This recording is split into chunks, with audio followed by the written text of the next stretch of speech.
Hai, Assalamualaikum warahmatullahi wabarakatuh. Salam Malaysia Madani. Bersama saya Zafirul Arif dalam rancangan Jalan-Jalan Langkawi.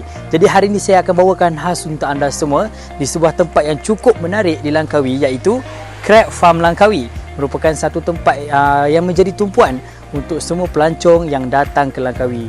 Jadi kalau kita nak tahu apa yang ada dekat dalam, jom sama-sama kita saksikan. Crab Farm mula ditubuhkan pada tahun 2021.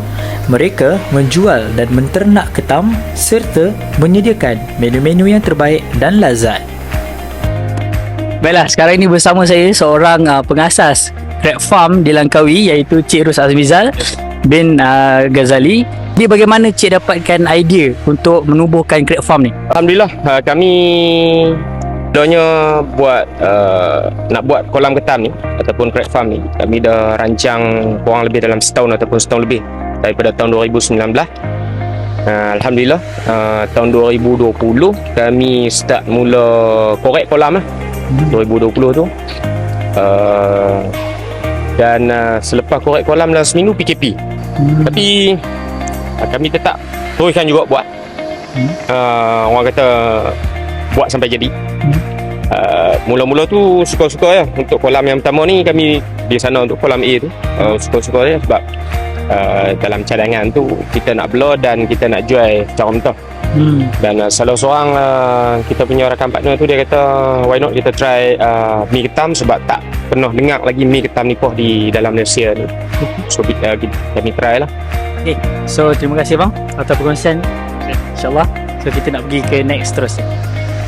Baiklah, di hadapan saya sekarang ini mempunyai makanan utama yang ada di Crab Farm ini, iaitu mi ketam. Jadi saya nak rasa sikit macam mana mi ketam ni, sebab ini merupakan pertama kali saya rasa sebenarnya. Menarik.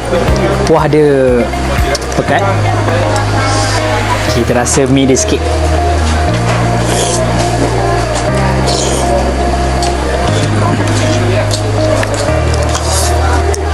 Kita nak rasa sikit bagaimanakah rasa ketam ni. Ini antara ketam yang dah ditangkap di dalam kolam dan dimasak dengan segar. Memang sedap. Kalau ada sumur di ladang, bolehlah kita menumpang mandi. Kalau ada umur yang panjang, boleh kita berjumpa lagi. Untuk anda semua yang datang ke Langkawi serta orang-orang Langkawi, jangan lupa singgah di Crab Farm ini untuk rasai sendiri keistimewaan dan kelazatan yang ada di sini. Kita jumpa lagi di masa yang akan datang. Bye-bye. Assalamualaikum.